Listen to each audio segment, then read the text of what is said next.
Sveicināti Alise Plus radiostacijā Sarunu studijā. Mani sauc Inga Zelča, un es esmu aicinājusi uz sarunu Nacionālās apvienības pārstāvis. Vēlos stādīt jums priekšā Nacionālās apvienības priekšsēdētāja vietnieks un valdes loceklis, kā arī Eiroparlamenta viceprezidents Roberts Zīle. Sveicināti! Sveicināti! Un otrs mans sarunu biedrs šodien ir Jānis Žugovs, kas ir Nacionālās apvienības Daugavpils nodaļas vadītājs un dibinātājs. Sveicināti! Sveiki, vasarī! Prieks jūs redzēt! Jāsaka tā, Nacionālā apvienība ir plaši pārstāvēta Latvijā, Eiroparlamentā, bet mūsu klausītājs, protams, interesē situācija Daugavpilī, Latgalē. Un laikam tas pirmais, ko gribētos dzirdēt, Robert, no jums, kā jūs šobrīd vispār redzat situāciju Daugavpilī, Latgalē? Kāds ir tas skatījums varbūt no Rīgas puses vai pat no Eiroparlamenta puses? Kas tad šeit īsti notiek? Es varbūt tās ieskicēšu no Eiropas parlamenta puses vispirms. Skaidrs, ka Eiropas parlamentā ļoti daudz mani kolēģi pat nezina neko par Daugavpili, man Rietuma Eiropas kolēģi vai Vidusjūras kolēģi. Bet mēs mēģinām viņiem pacelt mums svarīgos jautājumus, teiksim, aizsardzības jomā, ģeopolitiskās politikas jomā, teiksim, to situāciju, ka mēs esam pierobežā ar agresīvu kaimiņu, ar Krieviju, ar Baltkrieviju. Un tāpēc mums ir jābūt īpašā statusā daudzos jautājumos, lai mums nāk privātās investīcijas, lai mums ir kārtīgs žoks pret hibrīdu kara elementiem ar nelegālo imigrāciju. Un arī galu galā tas pats aizsardzības jautājums, kuru daudzi, diemžēl, vēl Eiropā nesaprot, bet Daugavpils ir otra lielākā pilsēta Latvijā, līdz ar to ļoti nozīmīgs reģionāls centrs. Un tagad jau atskatoties to no Eiropas parlamenta puses, atgriežoties no Latvijas skatu punkta, mums kā Nacionālā apvienībai šeit nav gājis labi. Skaidrs, ka te ir, neslēpsim arī tāds iedzīvotāju etniskais sastāvs spēlē savu lomu un varbūt neizpratni arī par to, ko Nacionāla apvienība īsti vēlās ar šīm lietām. Un tur ir daudzi, varbūt tās arī, kā lai saka, propagandas informācijas kanāli pie tie gadiem ilgi ir strādājuši ne par labu mūsu īstenajiem mērķiem. Un mums tāpēc izdevās arī no Eiropas, atgriežoties no Eiropas skatu punkta, šogad, pagājušajā gadā, jau šis gads tikko sācies, izveidot Eiropas konservatīvu reformistu grupas. Tā ir tā politiskā grupa, kur Nacionāla apvienība ir frakcijas biedri, ja tā var teikt, Eiropā. Izveidot šo biroju Latgalē, kas, protams, palīdz skaidrot gan šīs Eiropas lietas, gan arī tas, kas ir Latvijas politikai svarīgas lietas tīri šajā jautājumā, kas saistās ar drošību pirmām kārtām, bet ne tikai, protams, arī ar sadzīvi un tiem jautājumiem, kas jārisina Latvijas pusē pašiem, veselības politika, izglītības politika, sociālā politika un tam līdzīgi. Tā kā mēs mēģinam to akcentēt. Es teiktu tā, tas ir mūsu mērķis gan no Latvijas skatījuma, gan no Eiropas skatījuma.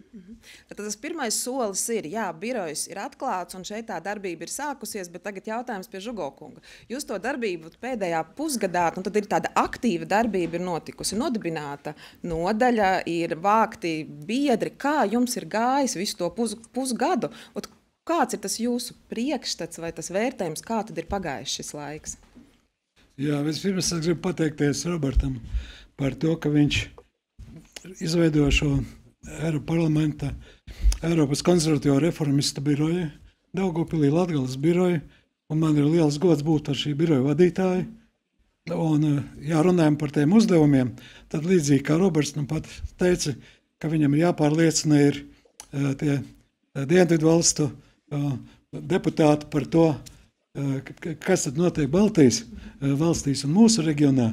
Arī mūsu biroja uzdevums ir pārliecināt par to, kas notiek Daugavpils iedzīvotājiem un Latgales iedzīvotājiem, par to, kas notiek arī Latvijā. Jo šeit tā informatīvā vide ir tāda, ka cilvēki dzīvo ar pilnīgi citām vērtībām. Liela daļa, ne visi, bet gana liela daļa. Mēs esam savā ziņā šīs tādas objektīvās informācijas rupors. Ja? Daugavpili. No otras mums arī jāinformē Roberts un jāinformē arī valsts struktūras, lai viņi arī zinātu, kas tad īsti Daugavpilī notiek.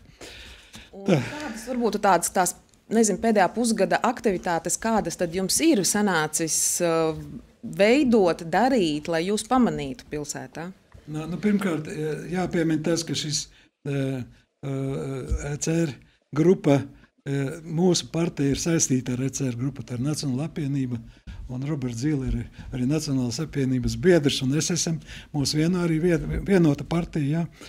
Un tas, kas ir paveikts, ir tas, ka mēs esam izveidojuši veselu tīklu. Pirmkārt, Daugavpilī, otrkārt, Augšdaugavas novadā, arī biedru mūsu atbalstītāju tīklu. Ja? Līvānos, kas agrāk nebija, un arī vienojuši Latgali.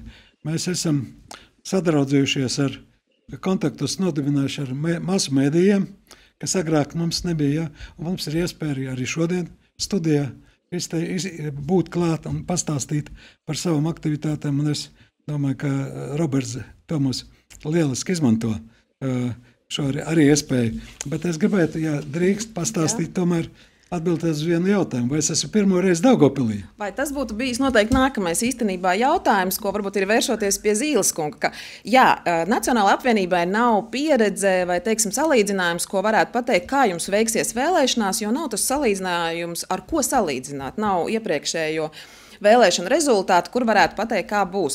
Bet, Zīles kungs, kā jūs vērtējat to, ka jums, man liekas, ar lielu pieredzi ir cilvēks komandā, kas vada Daugavpili, kuram jau ir pieredze vadīt, ir bijusi pieredze vadīt Daugavpils domu tieši, faktiski Latvijas atmodas periodā? Jā, paldies par šo jautājumu un arī to, kā jūs teicāt, ar šo pieredzi jaunā Latvijas atmodas periodā Jāņa Žugo lomu Daugavpilī. Mēs esam ļoti priecīgi, ka viens no mūsu partijas veterāniem ir, ņemot vērā viņa saknes, Jānis ir no Latgales, un viņš ir vienmēr bijis Latgales patriots, lai arī pats ir dzīvojis labu laiku par Rīgu, un Jūrmalā ļoti aktīvs mums bija arī partijas nodaļas veidošanā. Tā kā ņemot vērā viņa pieredzi tajā organizatoriskā darbā un ņemot vērā viņa saknes, mēs esam ļoti skatāmies uz rezultātu. Mēs Jānim piedosim arī to, ja tas rezultāts nebūs ļoti labs, jo viņš sāk no ļoti zema punkta Daugavpilī un pašvaldību vēlēšanās šogad būs grūti, bet mēs centīsimies to panākt, un partija neapšaubām viņam palīdzēs šajā darbā, cik vien mēs spēsim. Un mēs esam tiešām gandarīti, ka Jānis vada izveidoja šo nodaļu un vada tajā ļoti svarīgajā vēlēšanu gadā. Jā, ir jauki dzirdēt, ka, redz, jā, ka ir tas atbalsts, bet varbūt, Jāni, ja kāds ir labs piemērs, kā jums tad gāja tanī pirmajā valdīšanas periodā, kādi bija tie sasniegumi labi, ko es varētu pateikt, jā, es jau esmu izgājis kaut kādam posmam cauri, tanī pirmajā, kad jūs bijāt domas priekšsēdētāja vietnieks, kāds bija tas rezultāts, kaut kāds taustāms, ko varat pateikt, tas bija mans sasniegums? Jāteic tā, ka, tā kā es gāju uz pašvaldību strādāt, es gāju ne tāpēc, ka es gribēju kļūt tur pašvaldībā strādāt, bet man bija konkrēti uzdevumi, un to es ceru, ka arī šoreiz mēs iesim, neceru, bet tas tā būs ar konkrētiem uzdevumiem. Tā kā es eju pa Daugavpili, ka es eju garām Saules skolai, es atceros, ka viena no iniciatīvām bija Saules skolas atjaunošana, vēsturiskajās telpās mākslas skolas atjaunošana. Tā kā es eju garām universitātes ēkai, es atceros, ka nāca šī ideja, mēs braucam pie izglītības ministra, es braucu Andra Piebalga un pie komisijas vadītāja Saeimā Pētera Lake un skaidroja, ka ir nepieciešams Daugavpilī pedagoģisku institūtu pārveidot par universitāti. Un arī man Amerikas vēstniecības darbinieks Džims Kenijs, kurš bija ļoti aktīvs, arī viņš palīdzēja. Un mums izdevās kopā izkustināt šo jautājumu par Daugavpils universitātes izveidošanu. Tātad tā bija izglītība un kultūra pirmās jomas. Protams, arī tika reorganizēts latviešu saucamais padomu laiku centrālais kultūras nams, kurš par Latviešu kultūras centru, pilsētas biblioteka, par Latgales centrālo biblioteku tika izveidos laikraksts Latgales laiks. Noņēmām, to laiks vēl bija, kā saka, Krievijas armija atradās Daugavpilī. Negaidot kaut kādus rīkojumus, valsts lēmumus, mēs noņēmām vairākus pieminekļus, tanku, lidmašīnu, karavīra galvu, Marksa, protams, pieminekli, Ļeņina pieminekli, un vairākas ielas pārsaucām atbilstoši Latvijas valstiskām vērtībām. Un viens no iemesliem, kāpēc es atgriežos tagad Daugavpilī, jo es redzu, ka šis process kaut kā ir apstājies, ka mums ar vienu Dubrovina parkā stāv ir kapi, es redzu, ka iela nosaukumi kā palikuši vairāk nemainās, aizvien nav atbilstoši. Varētu to uzskaitījumu lielu, jo es jau nerunāju par tādiem pasākumiem, kā Pasaules latviešu 3x3 nometnes, divas, kas notika šai pusē, Pasaules latviešu jauniešu nometne, pasaules latgaliešu sajūtas un tā tālāk. Jau toreiz šajā īsā laikā šo posmu daudzi žurnālisti sauc par tādu Daugavpils latviskošanas posmu, ja? Un uzaicināja darbā ļoti daudz cilvēkus, jo tieši cilvēki maina pilsētu. Vienkārši nonāk pie varas, un ar to pašu cilvēku sastāvu ir samērā grūti. Ir jāiepludina jauni cilvēki no Rīgas un arī no ārzemes latviešu, bija no Austrālijas un vairākam citām valstīm. Turpinot to, ko jūs tikko teicāt, ka cilvēki veido pilsētu, jā, ļoti lielu akcentu, protams, šobrīd liekam uz drošību, jo mēs esam pierobeža, bet vai jūsu, teiksim, tenī stāstījumā nav tas, ka ir nepieciešams varbūt arī investīcijas, lai veidotu to Daugavpils latvisko vidi? Jā. Es pat tagad jautājums, es nezinu, Robertam vai Jānim, kurš labprāt vēlētos atbildēt tieši par tām investīcijām, kas attīstītu latvisko vidi, kultūru, nodarbinātību, jauniešu interesi šeit būt un attīstīt Latvijas vērtības? Nu, es, piemēram, pašlaik runāju jums no vienas Jēkabpils skolas, no otrās vidusskolas, kura ir arī augtu plūsmu pamatskolā. Šodien biju viesos. Te arī ļoti augsts tas sastāvs ir. Tas nav, protams, varbūt tās tik izteikts, kā tas ir Daugavpilī, bet viņi šeit ir atraduši zināmu izpratni, mieru, vismaz kā es redzu jauniešu vidū. Un Ukraiņu bēgļi šeit ir, un pat daži, laikam, Krievijas, teiksim, to, kā lai saka, opozicionāru bērni un tam līdzīgi. Tas viss ir iespējams, tas prasīs laiku, bet tās investīcijas mēs nevaram iedot tikai, manuprāt, tādā latviskās kultūras veidā, tiešā veidā, jo tam nenoticēs arī tie daudzie cilvēki Daugavpilī, kas dzīvo krievvalodīgajā informatīvajā telpā. Un šim jābūt investīcijām tādā otrā lielākajā Latvijas pilsētā, kas atrodas ģeopolitiski ļoti sarežģītā geogrāfiskā vietā, un tas, acīm redzot, būs ilgus gadus. Un mēs redzam, ka investīcijas kā tādas uzņēmēju darbībai mazliet piebremzējās pierobežā, īpaši kopumā jau Latvijā, un nav varbūt tās tik labi, kā bija pirms kara Ukrainā. Bet tāpēc mēs prasam Eiropas līmenī faktiski atrast garantiju mehānismu no Eiropas investīciju banku, kas varētu iedrošināt privātām investīcijām atgriezties Daugavpilī un šī te reģionā, kas ir tuvu Krievijai un Baltkrievijai.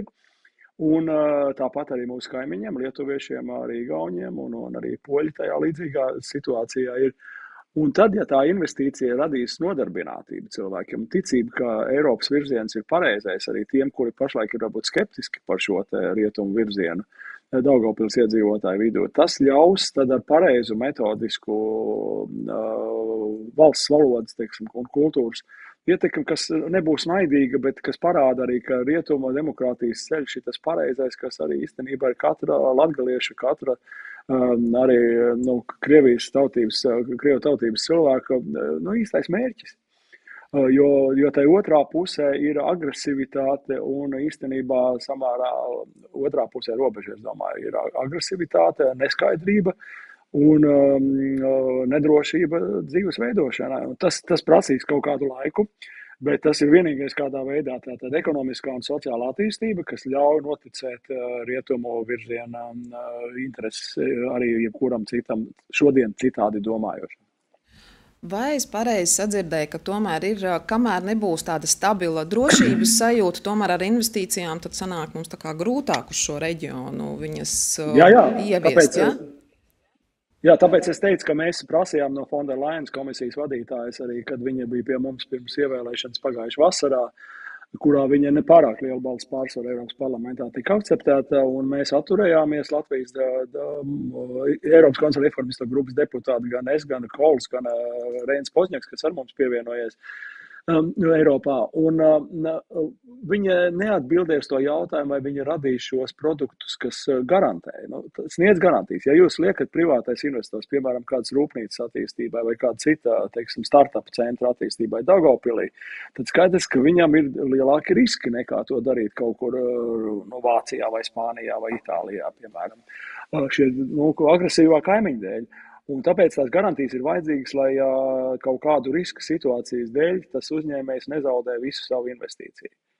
Tas ir tas, ko mēs turpināsim prasīt, un tas ir ārkārtīgi svarīgi. Un tikai, jo tas agresivitāte jau nebeigsies, pat tad, ja būs kaut kāds pamieris vai mierizlīgums, kaut kāds paveids karā ar Ukrainu, tad tas riska apdraudējums privātām investīcijām šeit pierobežā ar Krieviju un Baltkrieviju pastāvēs ilgāku laiku. Jā. Diemžēl. Diemžēl tā ir. Drošība, protams, ir pirmajā vietā, un laikam mēs katrs, ja mēs kaut ko gribēsim ieguldīt, mums būs ļoti svarīga tā drošība. Bet kas ir tas atbalsts, Jāni, ko jūs tieši gribat sagaidīt no Nacionālās apvienības centra galvenajiem cilvēkiem, vai uz kādu atbalstu tieši jūs cerat, darbojoties Daugavpilī? Es turpinot, Roberta, to domu par drošību. Pirmkārt, drošai jābūt pašai pilsētai. Manuprāt, tas, ka jebkurš investors braucot uz Latgali, braucot uz Daugavpili, viņš tomēr mēģina noskaidrot, kas tā par pilsētu, cik viņa droša, kāda tur politiskā vide. Ja? Un ņemot vērā, ka šī politiskā vide tomēr Daugavpilī nav droša, ja varbūt kāda vēl atcerās šo filmu, kas bija Anglijas, Lielbritānijas par to, kā šeit iebrūk, kā saka, un nomainās vara un kā ar ziediem sagaida vietēja pilsētas pašvaldība. Ja?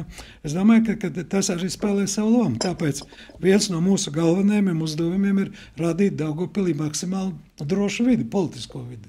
Tas, ko mēs sākām sākumā runāt, ka mums vajag pārliecināt pilsētas iedzīvotājus, arī mainīt politisko sastāvu. Mums ir svarīgi, lai šeit pie varas pilsētā būtu valstiski atbildīgas partijas, jo tad arī šī drošība palielināsies un cilvēku ticība, ka šeit viss būs droši un viss būs labi. Un arī mūsu ienaidnieks, zinot, ka pie varas šeit ir viņiem nedraudzīgas, teiksim, partijas, ja? Viņi arī domās, vai ir vērts mums uz turieni doties, ja tur nav to cilvēku, kuri mūs ar ziediem sagaidīs, vai ar orķestri, saprotiet?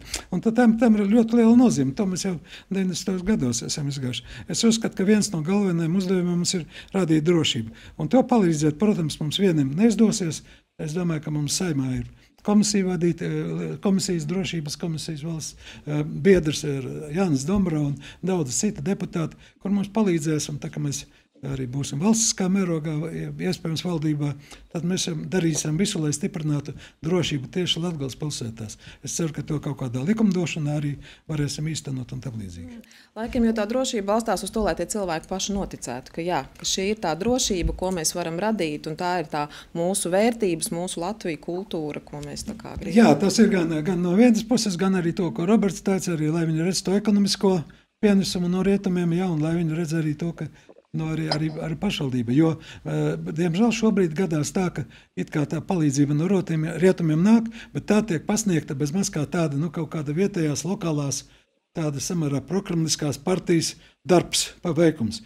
To mēs saskaramies vairākos momentos. Jā, tas ir attiecībā par to A6 ceļu atjaunošanu, tas pats ir ar reģionālo slimnīcu, kur tie nopelni, kurus ir veikusi Latvijas valdība, tiek piešķirta un šeit prezentēti kā Daugavpils pašvaldības nopelns, kas absolūti neatbilst patiesībai. Jā, paldies. Varbūt tādā intervijas izskaņā gribētos pajautāt, Robert, kas ir tas, ko gribētos nodot un pateikt mūsu Daugavpils un Latgales iedzīvotājiem, lai viņi jūs sadzirdētu? Kas ir tas svarīgais? Kāpēc Nacionāla apvienība ir svarīga šai pilsētai? Kā lai saka, ja mūsu intervija vai arī Jāņa darbība Daugavpilī jau vairākus mēnešus aktīvā ļautu daugavpiliešiem, pat tie, kas varbūt tās neredz mūsos pareizo politisko ceļu priekš Daugavpilis, pārdomāt. Kā tā mazliet pārdomāt, izsvērt, kas sagaida Daugavpili nākotnē un arī katru konkrētu individuālo ģimeni vai individuālo cilvēku. Vienalga, vai viņš ir skolnieks, vai viņš ir students, vai strādnieks, vai arī bezdarbnieks, un saprast, kas ir tas, kas ir pareizais ceļš. Tas nebūs viegli bieži vien, bet tā iedziļināšanās savās līdzšinējās viedokļos un domās padomāt, vai tur nav vajadzīga zināma revīzija. Tā kā, ja tas mums izdosies un kaut cik cilvēkiem likt pārdomāt savus uzskatus daudzos jautājumos un vērājot, kas notiek šajā mainīgajā pasaulē, tad izdarīt pakāpenisku savas pozīcijas maiņu, un es ceru, ka tas mums izdosies. Paldies, un Jāni, varbūt jūs gribat vēl kaut ko pateikt izskaņā, lai jūs tā kā sadzirdat. Es esmu pārliecināts, ka mums tas izdosies, un nav ne mazāko šaubu redzot, kā cilvēki pie mums mūsu virzienā pozitīvi sāk attiekties, redzot, kā mūsu partijas biedru skaits aug, redzot, kā mūs atbalsta dažādu tautību cilvēki. Būtībā mūs atbalsta visa Latvija lojālie dažādu tautību cilvēki. Un šeit jārunā par to, ka ļoti daudz ir citautieši, kur ir īpaši jārunā Krievu vecacībniekam un tā tālāk. Mūsu izredzes ir krietni lielākas nekā dažkārt no Rīgas šķirti, ja? Jo es uz vietas to redzot, es atceros tomēr tos laikus, ka 52% nobalso par Latvijas neatkarību. Es domāju, es pieļauju, ka pienāks laiks, ka viņi ar 52% nobalsos par nacionālu apvienību. Un es uz to ne tikai cerēs, tas ir mūsu mērķis. Paldies par atbildēm, un ir jācer, ka tiešām mērķi tiks sasniegti, un katrs ar kādu redz to mērķi vai to vērtību, ko grib panākt, lai viņa piepildās. Paldies, kungi, par sarunu! Visu labu! Paldies par uzaicināšanu! Paldies!